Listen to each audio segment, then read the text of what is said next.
Islampur girls high স্কুলে উত্তরবঙ্গ বিজ্ঞান কেন্দ্রের ভ্রাম্যমাণ বিজ্ঞান প্রদর্শনী।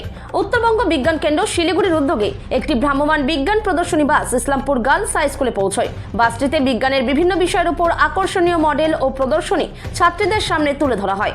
প্রদর্শনীগুলোর মাধ্যমে বিজ্ঞানকে সহজ ও আনন্দদায়কভাবে বোঝানোর চেষ্টা করা হয়, যা ছাত্রছাত্রীদের মধ্যে ব্যাপক আগ্রহের সৃষ্টি করে।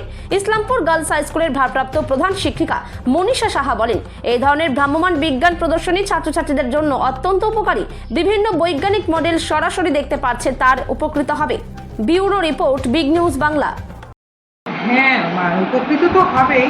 বিজ্ঞান মডেল নিয়ে এসছে যে শিলিগুড়ি সায়েন্স সেন্টার যেটা আছে সেখান থেকে এসছে। 20টা মতন মডেল আছে। মডেলগুলো বেশিরভাগই হচ্ছে মানে হাতে কলমে করে দেখানো। ওরা যেগুলো পড়ে সবাই সব ক্লাসের একই রকম পাঠ্য থাকে না, তাহলেও প্রতিদিনের ব্যবহার্য কিছু জিনিস আছে যেগুলো আমরা প্রতিদিন ব্যবহার করি, কিন্তু কারণ কীভাবে হয় সেটা জানি না। সেইগুলোকে এখানে মডেলের মাধ্যমে সুন্দর করে বুঝিয়ে দেওয়া হচ্ছে যে এটা এইভাবে হয়।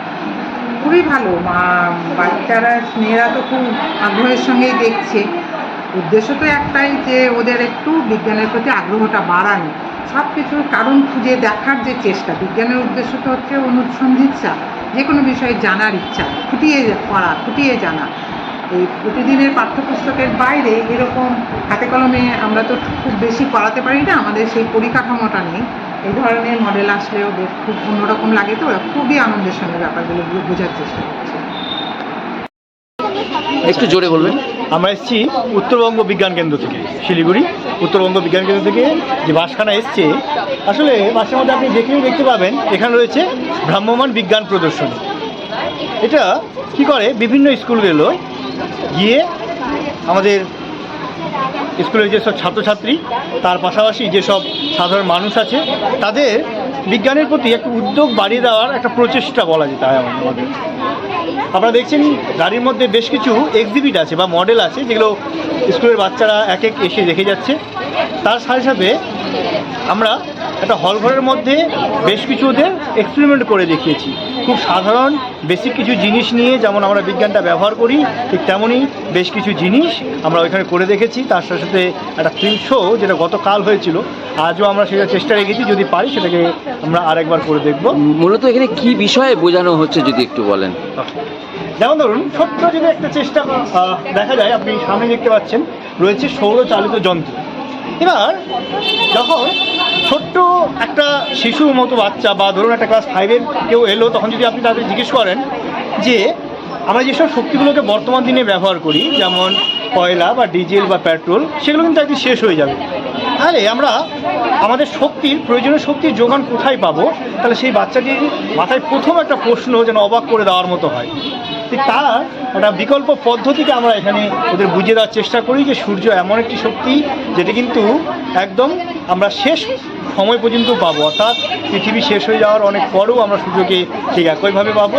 আর সূর্য শক্তি ব্যবহারের উপকারিতা অনেক বেশি, যেমন এর পরিবেশ বান্ধব হওয়ার কারণে কোনো রকম দূষণ আমরা পাই না। ঠিক তেমন করে আর একটা রয়েছে, যেমন অ্যাক্রোবেটিক স্টিক বা সিলেক সাইরেন, ওই পারে একটা রয়েছে হাইড্রোপনিক। ঠিক তেমন করেই যদি বাচ্চাদের জিজ্ঞেস করা হয়, হাইড্রোপনিক হচ্ছে একটি ব্যবস্থা যেখানে মাটি ছাড়াই চাষ হয়, জলের মাধ্যমে আমরা চাষ করি।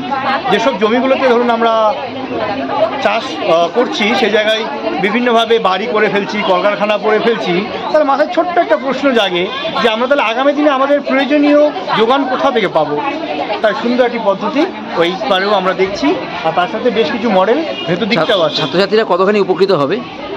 দেখুন, ছাত্রছাত্রীরা খুব সুন্দরভাবে প্রত্যেকটা জিনিস দেখে যাচ্ছে, একটা একটা করে এক্সিবিট আসছে, তারা মজার মতো করে দেখছে। তাদের মাথার মধ্যে অনেক রকম প্রশ্ন আছে, সেগুলো আমরা আমাদের তার সাথে স্কুল কর্তৃপক্ষ সবাই সেগুলোকে আমরা দেওয়ার চেষ্টা করছি। বাট হচ্ছে ছাত্রছাত্রীদের দেখে প্রথম যে ভাবনা দাঁড়াচ্ছে সেটা হচ্ছে গিয়ে তাদের একটু কোনো কিছু জানার একটা চেষ্টা। এটা ছোট্ট একটা ভাবনা সৃষ্টি হচ্ছে আমাদের প্রধান উদ্দেশ্য বলা যেতে পারে। কি নাম আপনার? আমার নাম দেবাশিস মণ্ডল। কি আমি সায়েন্স কমিউনিকেটর হিসেবে নিযুক্ত আছি।